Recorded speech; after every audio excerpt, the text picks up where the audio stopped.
ओम श्री गणेशाय नमः। अथ श्री शिवरक्षास्तोत्रं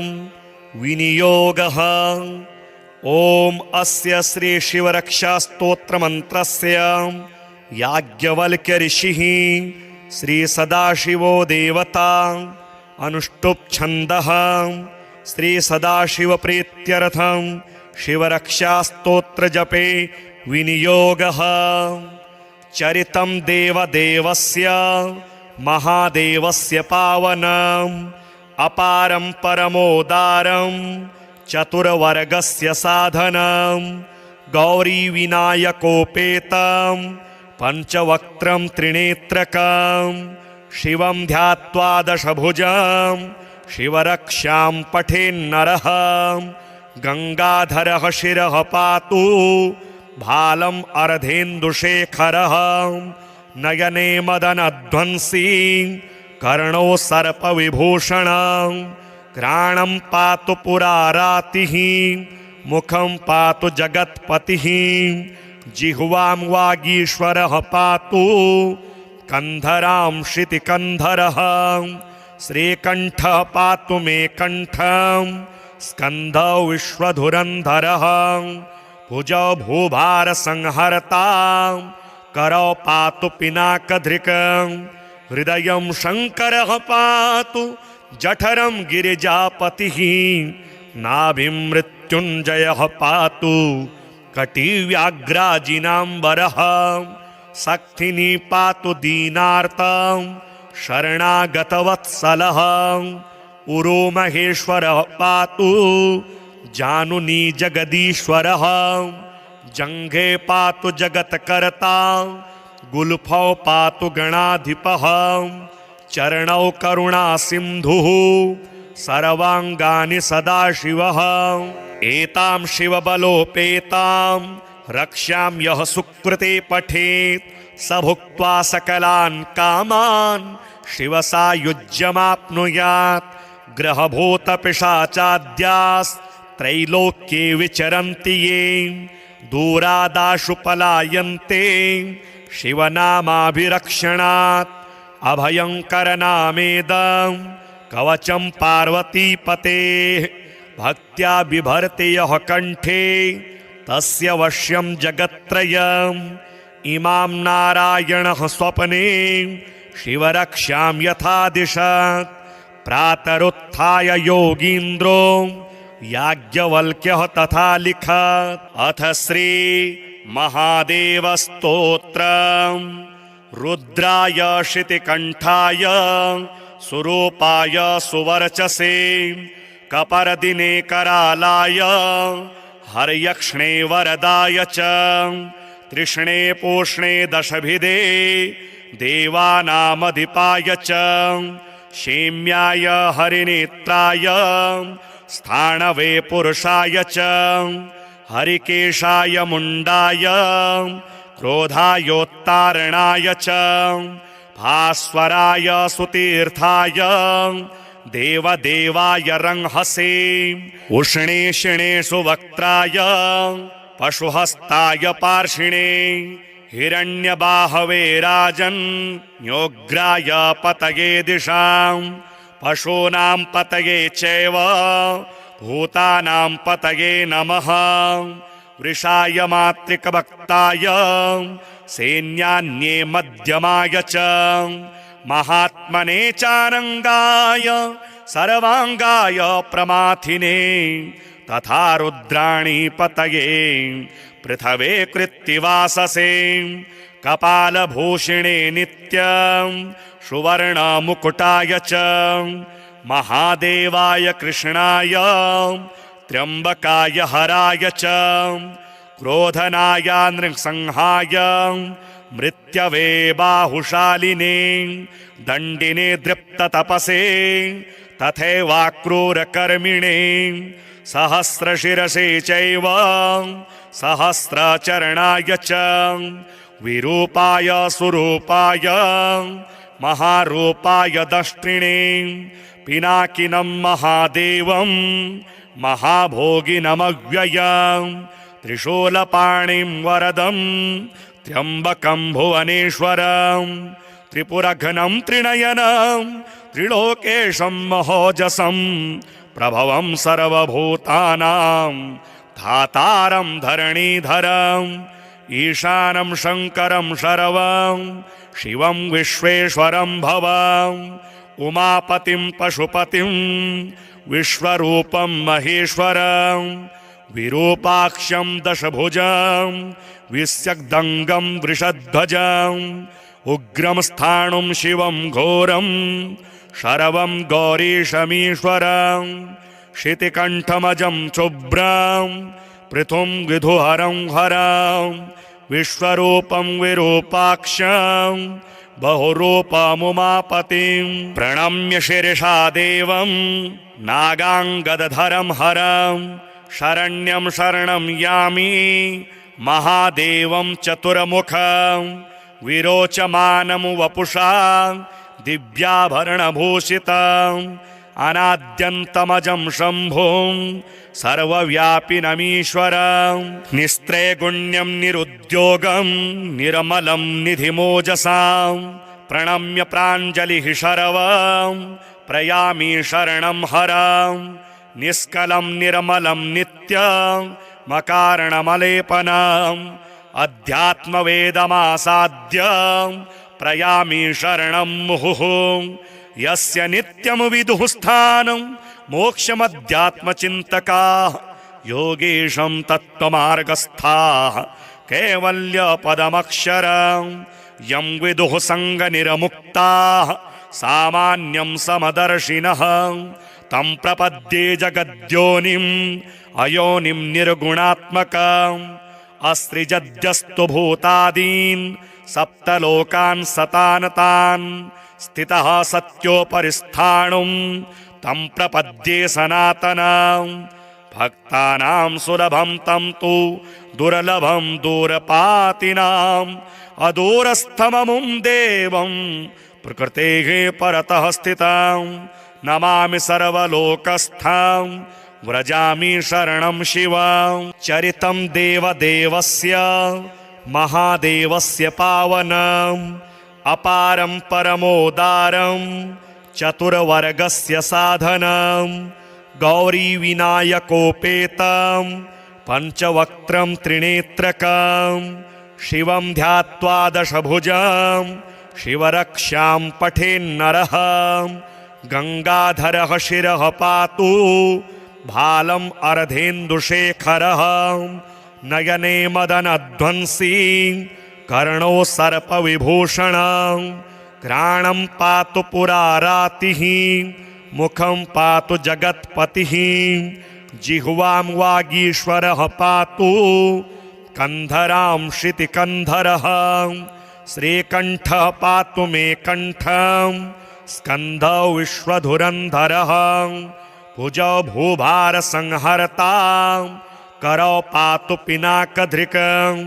हृदयं शङ्करः पातु जठरं गिरिजापतिः नाभिं मृत्युञ्जयः पातु कटिव्याघ्राजिनाम्बरः शक्तिनी पातु दीनार्तं शरणागतवत्सलः उरो महेश्वरः पातु जानुनी जगदीश्वरः जङ्घे पातु जगत्कर्ता गुल्फौ पातु गणाधिपः चरणौ करुणासिन्धुः सर्वाङ्गानि सदाशिवः एतां शिवबलोपेतां रक्ष्यां यः सुकृते पठेत् स भुक्त्वा सकलान् कामान् शिवसायुज्यमाप्नुयात् ग्रहभूतपिशाचाद्यास्त्रैलोक्ये विचरन्ति ये दूरादाशु पलायन्ते शिवनामाभिरक्षणात् अभयङ्करनामेदं कवचं पार्वतीपतेः भक्त्या बिभर्ति यः कण्ठे तस्य वश्यं जगत्त्रयम् इमां नारायणः स्वप्ने शिवरक्षां यथा दिशत् प्रातरुत्थाय योगीन्द्रो याज्ञवल्क्यः तथा लिखत् अथ श्री महादेव स्तोत्रम् रुद्राय शितिकण्ठाय सुरूपाय सुवर्चसे कपर्दिने करालाय हर्यक्ष्णे वरदाय च तृष्णे पोष्णे दशभिदे देवानामधिपाय च क्षेम्याय हरिनेत्राय स्थाणवे पुरुषाय च हरिकेशाय मुण्डाय क्रोधायोत्तारणाय च भास्वराय सुतीर्थाय देवदेवाय रंहसे उष्णेशिणे सुवक्त्राय पशुहस्ताय पार्षिणे हिरण्यबाहवे राजन्योग्राय पतये दिशां पशूनां पतये चैव भूतानां पतये नमः वृषाय मातृकभक्ताय सैन्यान्ये मध्यमाय च महात्मने चानङ्गाय सर्वाङ्गाय प्रमाथिने तथा रुद्राणि पतये पृथवे कृत्तिवाससे कपालभूषिणे नित्यं सुवर्णमुकुटाय च महादेवाय कृष्णाय त्र्यम्बकाय हराय च क्रोधनाय नृसिंहाय मृत्यवे बाहुशालिने दण्डिने दृप्ततपसे तथैवाक्रूरकर्मिणे सहस्रशिरसे चैव सहस्रचरणाय च विरूपाय सुरूपाय महारूपाय दष्ट्रिणे पिनाकिनं महादेवं महाभोगिनमव्ययं त्रिशूलपाणिं वरदं त्र्यम्बकं भुवनेश्वरं त्रिपुरघ्नं त्रिनयनं त्रिलोकेशं महोजसं प्रभवं सर्वभूतानां धातारं धरणीधरं ईशानं शङ्करं शर्वं शिवं विश्वेश्वरं भवं उमापतिं पशुपतिं विश्वरूपं महेश्वरं विरूपाक्षं दशभुजं विस्यग्दङ्गं वृषध्वजं उग्रं स्थाणुं शिवं घोरं शरवं गौरीशमीश्वरं शितिकण्ठमजं शुभ्रं पृथुं विधुहरं हरं विश्वरूपं विरूपाक्षं बहुरूपमुमापतिं प्रणम्य शिरसा देवं नागाङ्गदधरं हरं शरण्यं शरणं यामि महादेवं चतुर्मुखं विरोचमानं वपुषा दिव्याभरणभूषितम् अनाद्यन्तमजं शम्भुं सर्वव्यापिनमीश्वरं निस्त्रैगुण्यं निरुद्योगं निर्मलं निधिमोजसां प्रणम्य प्राञ्जलिः शरवं प्रयामि शरणं हरं निष्कलं निर्मलं नित्यं मकारणमलेपनम् अध्यात्मवेदमासाद्य प्रयामि शरणं मुहुः यस्य नित्यं विदुः स्थानं मोक्षमध्यात्मचिन्तकाः योगेशं तत्त्वमार्गस्थाः कैवल्यपदमक्षरं यं विदुः सङ्गनिर्मुक्ताः सामान्यं समदर्शिनः तं प्रपद्ये जगद्योनिम् अयोनिं निर्गुणात्मकम् अस्त्रिजद्यस्तु भूतादीन् सप्तलोकान् सतानतान् स्थितः सत्योपरिस्थाणुं तं प्रपद्ये सनातनं भक्तानां सुलभं तं तु दुर्लभं दूरपातिनाम् अदूरस्थममुं देवं प्रकृतेः परतः स्थितं नमामि सर्वलोकस्थं व्रजामि शरणं शिवं चरितं देवदेवस्य महादेवस्य पावनम् अपारं परमोदारं चतुर्वर्गस्य साधनं गौरीविनायकोपेतं पञ्चवक्त्रं त्रिनेत्रकं शिवं ध्यात्वा दशभुजं शिवरक्षां पठेन्नरः गङ्गाधरः शिरः पातु भालम् अर्धेन्दुशेखरः नयने मदनध्वंसी कर्णो सर्पविभूषणं घ्राणं पातु पुरारातिः मुखं पातु जगत्पतिः जिह्वां वागीश्वरः पातु कन्धरां श्रुतिकन्धरः श्रीकण्ठः पातु मे कण्ठं स्कन्धौ विश्वधुरन्धरः भुजौ भूभारसंहर्ता करौ पातु पिनाकधृकं हृदयं शङ्करः पातु जठरं गिरिजापतिः नाभिं मृत्युञ्जयः पातु कटिव्याघ्राजिनाम्बरः शक्तिनी पातु दीनार्तं शरणागतवत्सलः उरो महेश्वरः पातु जानुनी जगदीश्वरः जङ्घे पातु जगत्कर्ता गुल्फौ पातु गणाधिपः चरणौ करुणासिन्धुः सर्वाङ्गानि सदाशिवः एतां शिवबलोपेतां रक्ष्यां यः सुकृते पठेत् स भुक्त्वा सकलान् कामान् शिवसायुज्यमाप्नुयात् ग्रहभूतपिशाचाद्यास्त्रैलोक्ये विचरन्ति ये दूरादाशु पलायन्ते शिवनामाभिरक्षणात् अभयङ्करनामेदं कवचं पार्वतीपतेः भक्त्या बिभर्ति यः कण्ठे तस्य वश्यं जगत्त्रयम् इमां नारायणः स्वप्ने शिवरक्ष्यां यथा दिशत्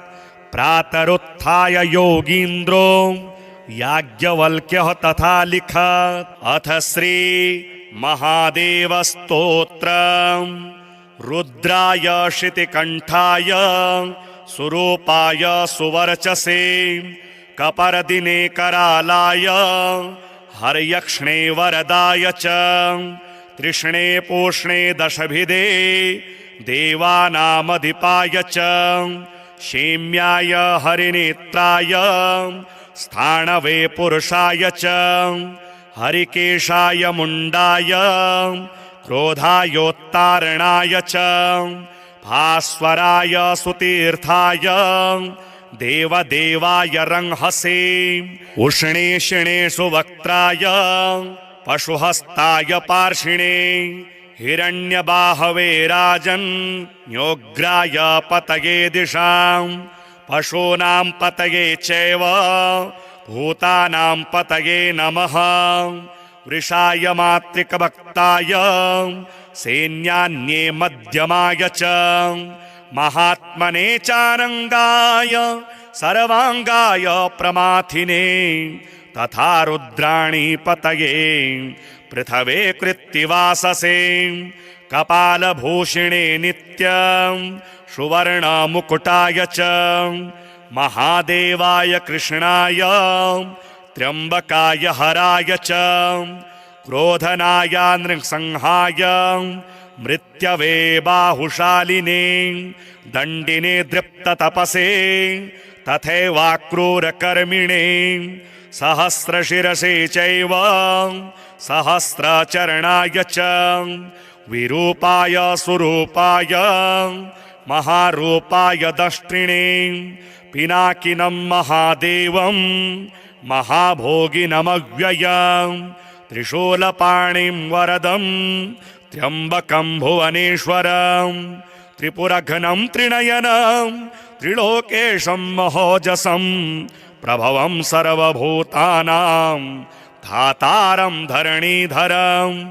ईशानं शङ्करं शर्वं शिवं विश्वेश्वरं भवं उमापतिं पशुपतिं विश्वरूपं महेश्वरं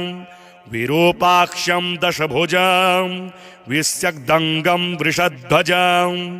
उग्रं स्थाणुं शिवं घोरं शरवं गौरीशमीश्वरं शितिकण्ठमजं शुभ्रं पृथुं विधुहरं हरं विश्वरूपं विरूपाक्षं बहुरूपमुमापतिं प्रणम्य शिरसा देवं नागाङ्गदधरं हरं शरण्यं शरणं यामि महादेवं चतुर्मुखं विरोचमानं वपुषा दिव्याभरणभूषितम् अनाद्यन्तमजं शम्भुं सर्वव्यापिनमीश्वरं निस्त्रैगुण्यं निरुद्योगं निर्मलं निधिमोजसां प्रणम्य प्राञ्जलिः शरवं प्रयामि शरणं हरं निष्कलं निर्मलं नित्यं मकारणमलेपनम् अध्यात्मवेदमासाद्य प्रयामि शरणं मुहुः यस्य नित्यं विदुः स्थानं मोक्षमध्यात्मचिन्तकाः योगेशं तत्त्वमार्गस्थाः कैवल्यपदमक्षरं यं विदुः सङ्गनिर्मुक्ताः सामान्यं समदर्शिनः तं प्रपद्ये जगद्योनिम् अयोनिं निर्गुणात्मकम् अस्त्रिजद्यस्तु भूतादीन् सप्तलोकान् सतानतान् स्थितः सत्योपरिस्थाणुं तं प्रपद्ये सनातनं भक्तानां सुलभं तं तु दुर्लभं दूरपातिनाम् अदूरस्थममुं देवं प्रकृतेः परतः स्थितं नमामि सर्वलोकस्थं व्रजामि शरणं शिवं चरितं देवदेवस्य महादेवस्य पावनम् अपारं परमोदारं चतुर्वर्गस्य साधनं गौरीविनायकोपेतं पञ्चवक्त्रं त्रिनेत्रकं शिवं ध्यात्वा दशभुजं शिवरक्षां पठेन्नरः गंगाधरः शिरः पातु भालम् अर्धेन्दुशेखरः नयने मदनध्वंसी कर्णो सर्पविभूषणं घ्राणं पातु पुरारातिः मुखं पातु जगत्पतिः जिह्वां वागीश्वरः पातु कंधरां श्रुतिकन्धरः श्रीकण्ठः पातु मे कण्ठं स्कन्धौ विश्वधुरन्धरः भुजौ भूभारसंहर्ता करौ पातु पिनाकधृकं हृदयं शङ्करः पातु जठरं गिरिजापतिः नाभिं मृत्युञ्जयः पातु कटिव्याघ्राजिनाम्बरः शक्तिनी पातु दीनार्तं शरणागतवत्सलः उरो महेश्वरः पातु जानुनी जगदीश्वरः जङ्घे पातु जगत्कर्ता गुल्फौ पातु गणाधिपः चरणौ करुणासिन्धुः सर्वाङ्गानि सदाशिवः एतां शिवबलोपेतां रक्ष्यां यः सुकृते पठेत् स भुक्त्वा सकलान् कामान् शिवसायुज्यमाप्नुयात् ग्रहभूतपिशाचाद्यास्त्रैलोक्ये विचरन्ति ये दूरादाशु पलायन्ते शिवनामाभिरक्षणात् अभयङ्करनामेदं कवचं पार्वतीपतेः भक्त्या बिभर्ति यः कण्ठे तस्य वश्यं जगत्त्रयम् इमां नारायणः स्वप्ने शिवरक्षां यथा दिशत् प्रातरुत्थाय योगीन्द्रो याज्ञवल्क्यः तथा लिखत् अथ श्री महादेवस्तोत्रम् रुद्राय शितिकण्ठाय सुरूपाय सुवर्चसे कपरदिने करालाय हर्यक्ष्णे वरदाय च तृष्णे पोष्णे दशभिदे देवानामधिपाय च क्षेम्याय हरिनेत्राय स्थाणवे पुरुषाय च हरिकेशाय मुण्डाय क्रोधायोत्तारणाय च भास्वराय सुतीर्थाय देवदेवाय रंहसे उष्णेषिणे सुवक्त्राय पशुहस्ताय पार्षिणे हिरण्यबाहवे राजन्योग्राय पतये दिशां पशूनां पतये चैव भूतानां पतये नमः वृषाय मातृकभक्ताय सैन्यान्ये मध्यमाय च महात्मने चानङ्गाय सर्वांगाय प्रमाथिने तथा रुद्राणि पतये पृथवे कृत्तिवाससे कपालभूषिणे नित्यं सुवर्णमुकुटाय च महादेवाय कृष्णाय त्र्यंबकाय हराय च क्रोधनाय नृसंहाय मृत्यवे बाहुशालिने दण्डिने दृप्ततपसे तथैवाक्रूरकर्मिणे सहस्रशिरसे चैव सहस्रचरणाय च विरूपाय सुरूपाय महारूपाय दष्ट्रिणे पिनाकिनं महादेवं महाभोगिनमव्ययं त्रिशूलपाणिं वरदं त्र्यम्बकं भुवनेश्वरं त्रिपुरघ्नं त्रिनयनं त्रिलोकेशं महोजसं प्रभवं सर्वभूतानां धातारं धरणीधरम् ईशानं शङ्करं शर्वं शिवं विश्वेश्वरं भवं उमापतिं पशुपतिं विश्वरूपं महेश्वरं विरूपाक्षं दशभुजं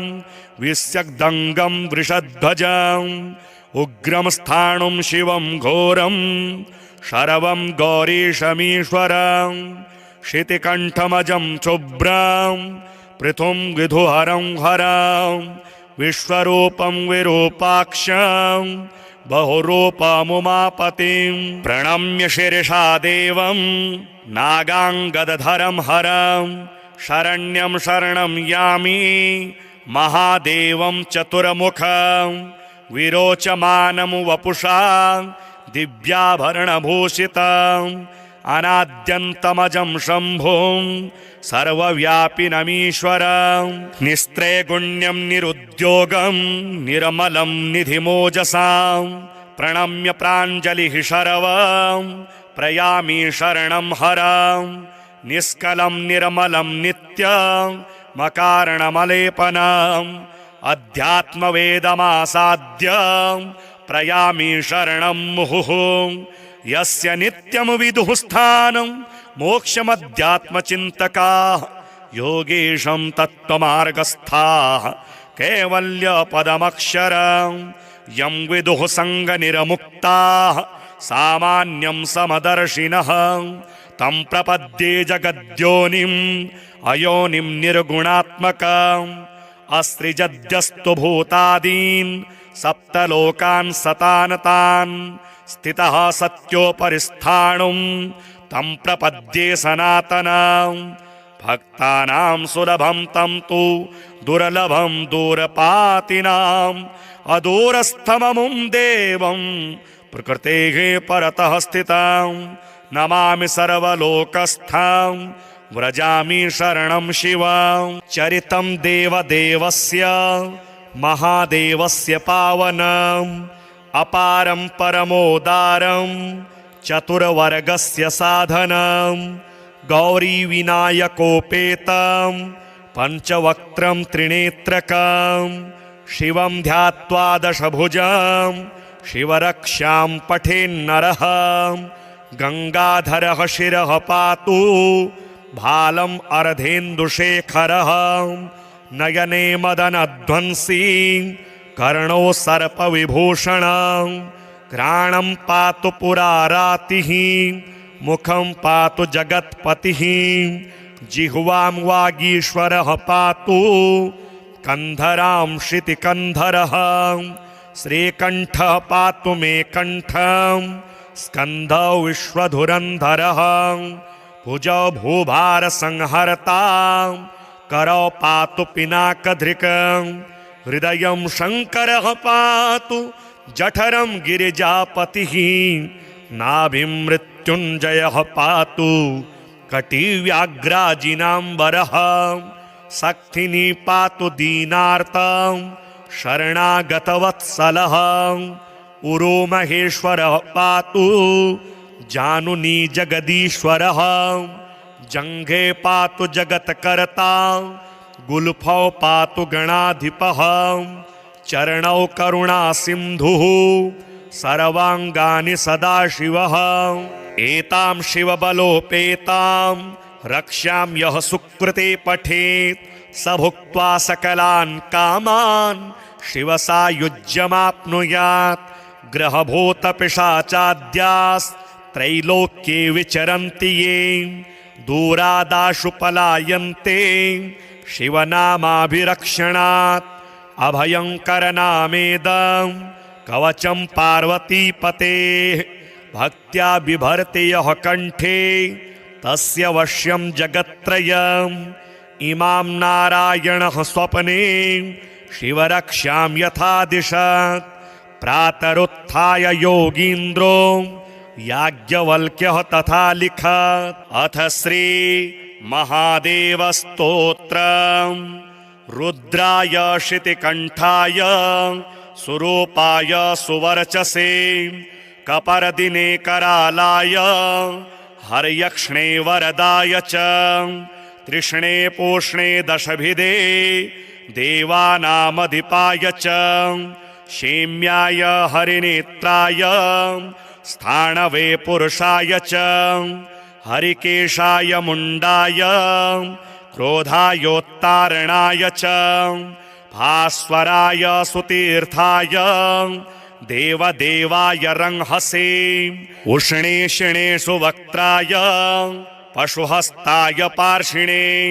हिरण्यबाहवे राजन्योग्राय पतये दिशां पशूनां पतये चैव भूतानां पतये नमः। वृषाय मातृकभक्ताय सैन्यान्ये मध्यमाय च महात्मने चानङ्गाय सर्वाङ्गाय प्रमाथिने तथा रुद्राणि पतये पृथवे कृत्तिवाससे कपालभूषिणे नित्यं सुवर्णमुकुटाय च महादेवाय कृष्णाय त्र्यम्बकाय हराय च क्रोधनाय नृसिंहाय मृत्यवे बाहुशालिने दण्डिने दृप्ततपसे तथैवाक्रूरकर्मिणे सहस्रशिरसे चैव सहस्रचरणाय च विरूपाय सुरूपाय महारूपाय दष्ट्रिणे पिनाकिनं महादेवं महाभोगिनमव्ययं त्रिशूलपाणिं वरदं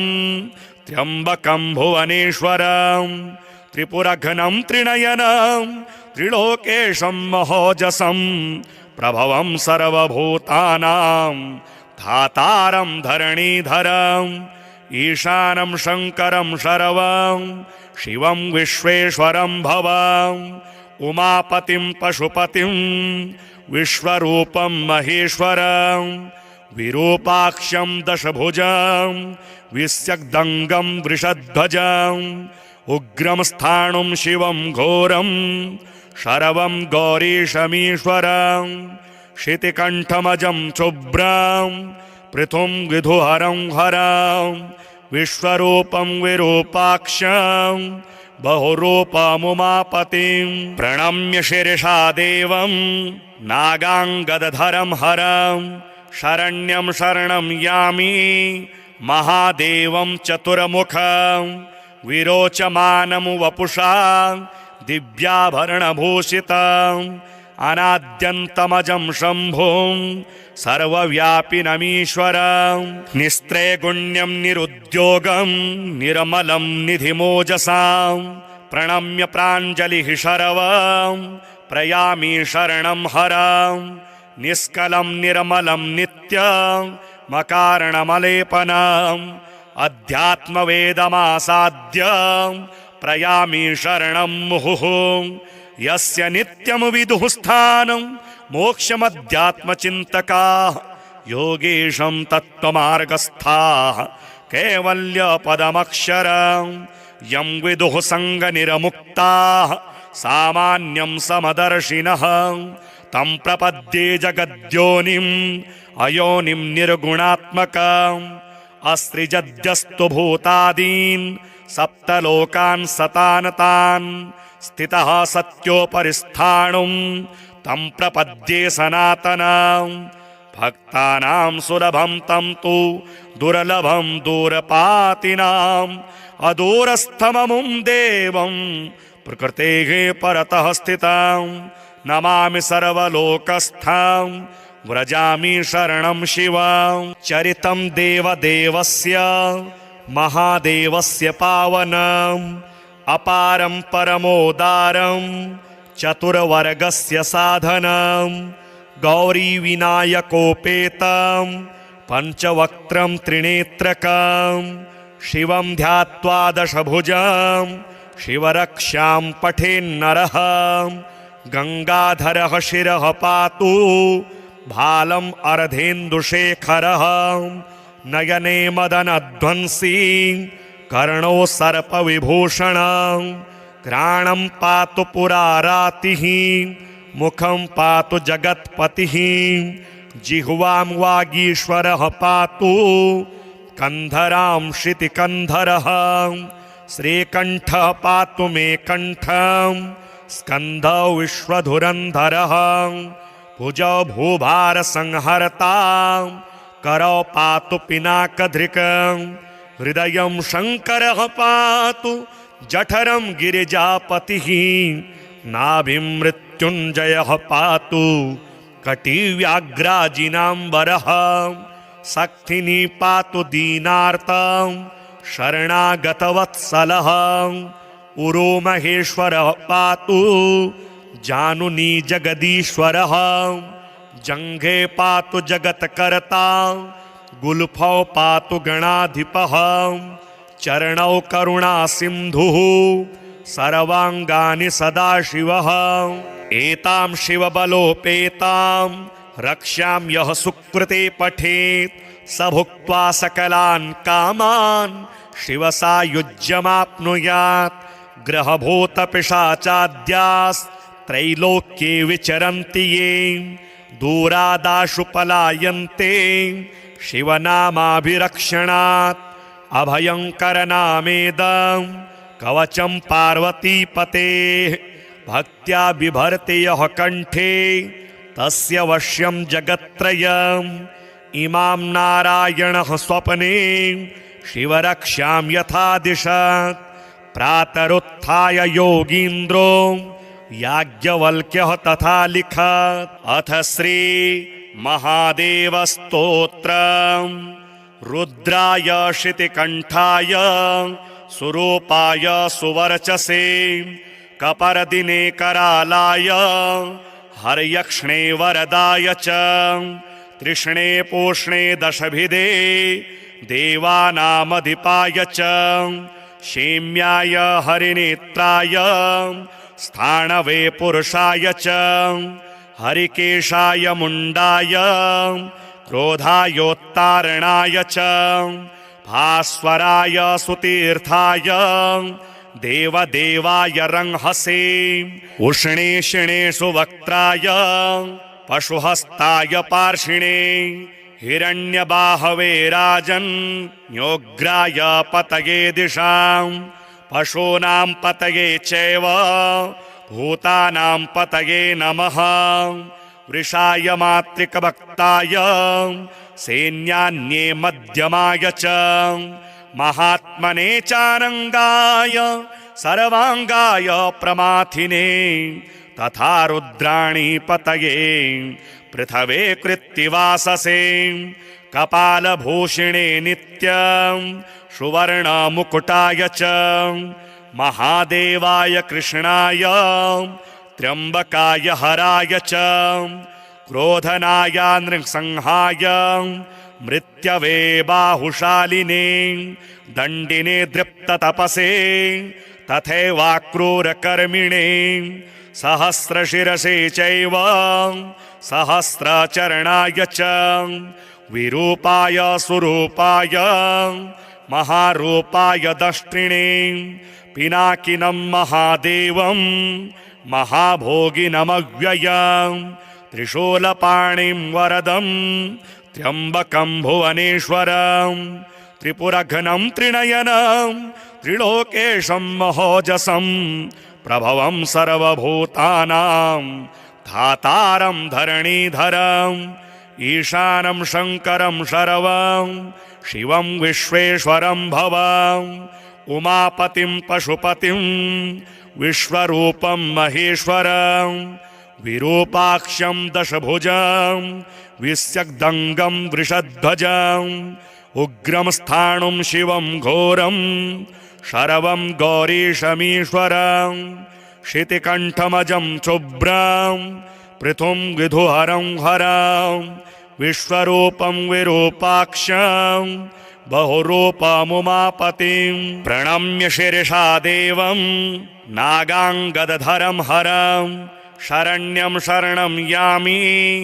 महादेवं चतुर्मुखं विरोचमानं वपुषा दिव्याभरणभूषितम् अनाद्यन्तमजं शम्भुं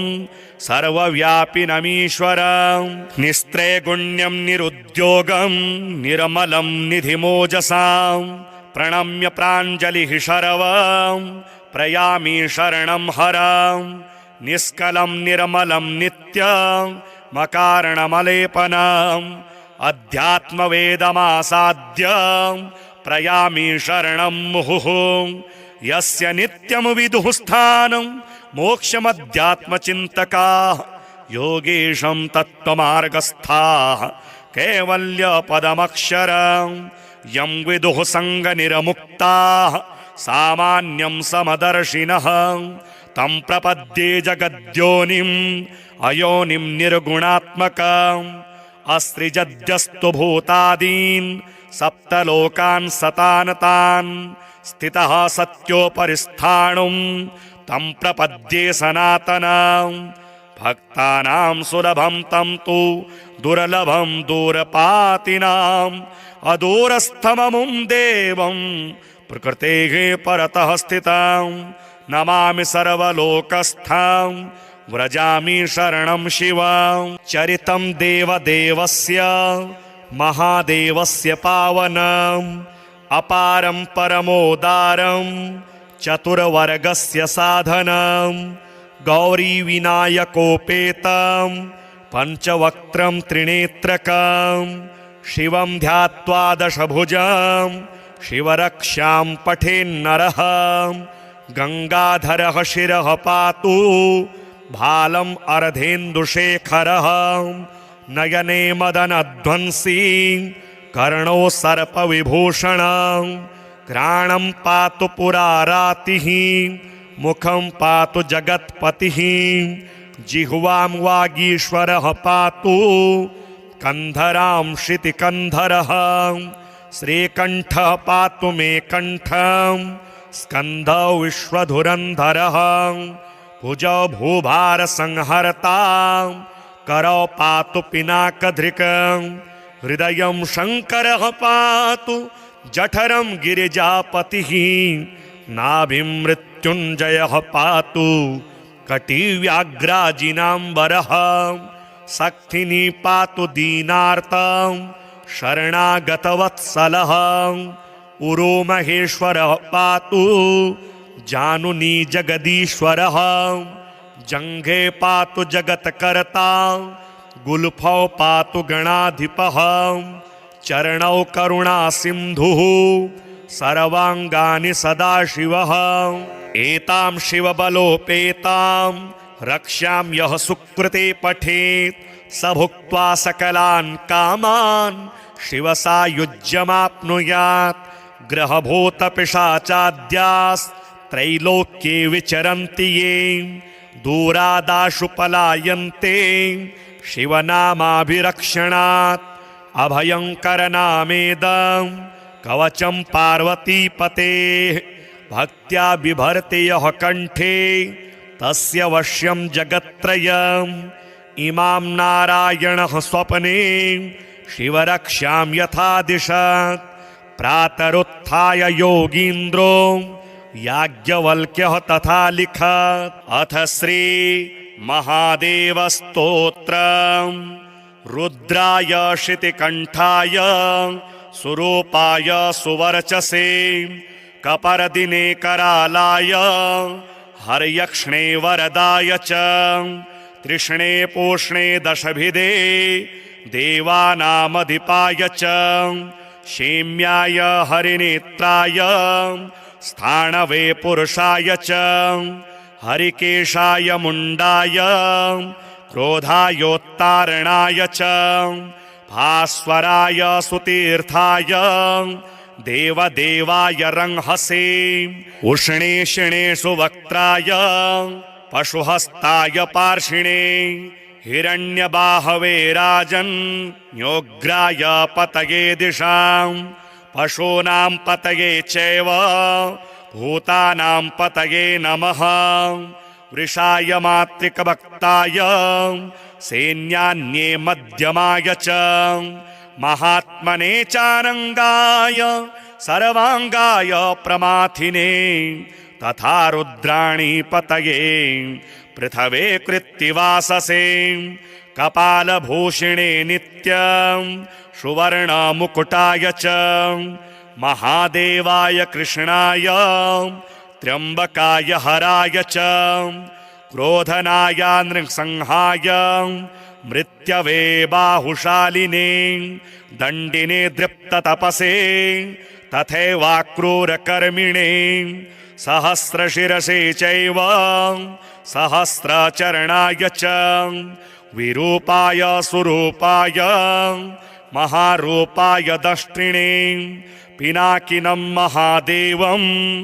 महाभोगिनमव्ययं त्रिशूलपाणिं वरदं त्र्यम्बकं भुवनेश्वरं त्रिपुरघ्नं त्रिनयनं त्रिलोकेशं महोजसं प्रभवं सर्वभूतानां धातारं धरणीधरं ईशानं शङ्करं शरवं शिवं विश्वेश्वरं भवं उमापतिं पशुपतिं विश्वरूपं महेश्वरं विरूपाक्षं दशभुजं विस्यग्दङ्गं वृषध्वजं उग्रं स्थाणुं शिवं घोरं शरवं गौरीशमीश्वरं शितिकण्ठमजं शुभ्रं पृथुं विधुहरं हरं विश्वरूपं विरूपाक्षं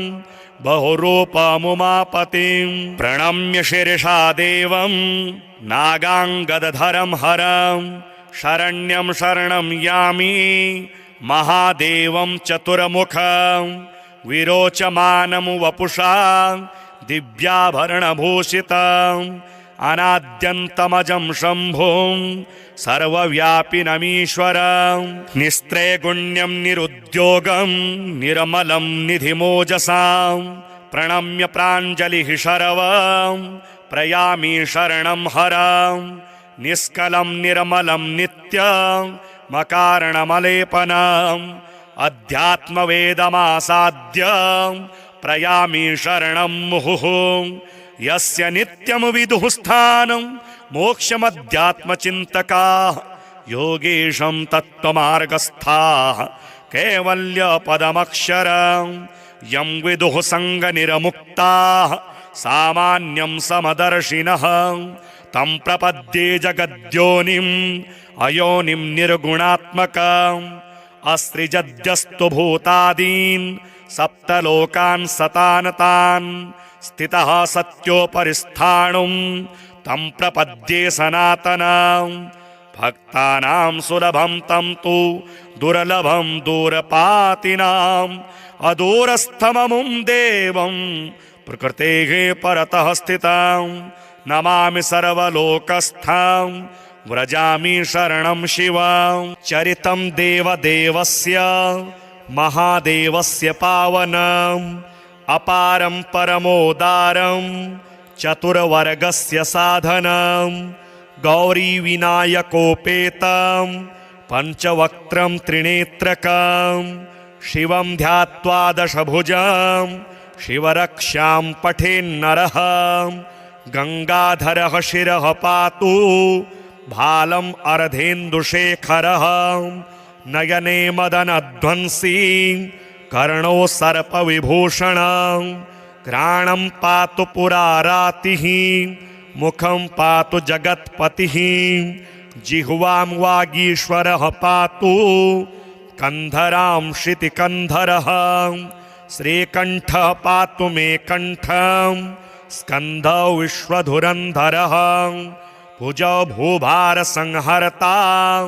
करौ पातु पिनाकधृकं हृदयं शङ्करः पातु जठरं गिरिजापतिः नाभिं मृत्युञ्जयः पातु कटिव्याघ्राजिनाम्बरः शक्तिनी पातु दीनार्तं शरणागतवत्सलः उरो महेश्वरः पातु जानुनी जगदीश्वरः जङ्घे पातु जगत्कर्ता गुल्फौ पातु गणाधिपः चरणौ करुणासिन्धुः सर्वाङ्गानि सदाशिवः एतां शिवबलोपेतां रक्ष्यां यः सुकृते पठेत् स भुक्त्वा सकलान् कामान् शिवसायुज्यमाप्नुयात् ग्रहभूतपिशाचाद्यास्त्रैलोक्ये विचरन्ति ये दूरादाशु पलायन्ते शिवनामाभिरक्षणात् अभयङ्करनामेदं कवचं पार्वतीपतेः भक्त्या बिभर्ति यः कण्ठे तस्य वश्यं जगत्त्रयम् इमां नारायणः स्वप्ने शिवरक्ष्यां यथा दिशत् प्रातरुत्थाय योगीन्द्रो याज्ञवल्क्यः तथा लिखत् अथ श्री महादेवस्तोत्रम् रुद्राय शितिकण्ठाय सुरूपाय सुवर्चसे कपरदिने करालाय हर्यक्ष्णे वरदाय च तृष्णे पोष्णे दशभिदे देवानामधिपाय च क्षेम्याय हरिनेत्राय स्थाणवे पुरुषाय च हरिकेशाय मुण्डाय क्रोधायोत्तारणाय च भास्वराय सुतीर्थाय देवदेवाय रंहसे उष्णे शिणे सुवक्त्राय पशुहस्ताय पार्षिणे हिरण्यबाहवे राजन्योग्राय पतये दिशां पशूनां पतये चैव भूतानां पतये नमः वृषाय मातृकभक्ताय सैन्यान्ये मध्यमाय च महात्मने चानङ्गाय सर्वाङ्गाय प्रमाथिने तथा रुद्राणि पतये पृथवे कृत्तिवाससे कपालभूषिणे नित्यं सुवर्णमुकुटाय च महादेवाय कृष्णाय त्र्यम्बकाय हराय च क्रोधनाय नृसंहाय मृत्यवे बाहुशालिने दण्डिने दृप्ततपसे तथैवाक्रूरकर्मिणे सहस्रशिरसे चैव सहस्रचरणाय च विरूपाय सुरूपाय महारूपाय दष्ट्रिणे पिनाकिनं महादेवं महाभोगिनमव्ययं त्रिशूलपाणिं वरदं त्र्यम्बकं भुवनेश्वरं त्रिपुरघ्नं त्रिनयनं त्रिलोकेशं महोजसं प्रभवं सर्वभूतानां धातारं धरणीधरम् ईशानं शङ्करं शर्वं शिवं विश्वेश्वरं भवम् उमापतिं पशुपतिं विश्वरूपं महेश्वरं विरूपाक्षं दशभुजं विस्यग्दङ्गं वृषध्वजं उग्रं स्थाणुं शिवं घोरं शरवं गौरीशमीश्वरं शितिकण्ठमजं शुभ्रं पृथुं विधुहरं हरं विश्वरूपं विरूपाक्षं बहुरूपमुमापतिं प्रणम्य शिरसा देवं नागाङ्गदधरं हरं शरण्यं शरणं यामि महादेवं चतुर्मुखं विरोचमानं वपुषा दिव्याभरणभूषितं अनाद्यन्तमजं शम्भुं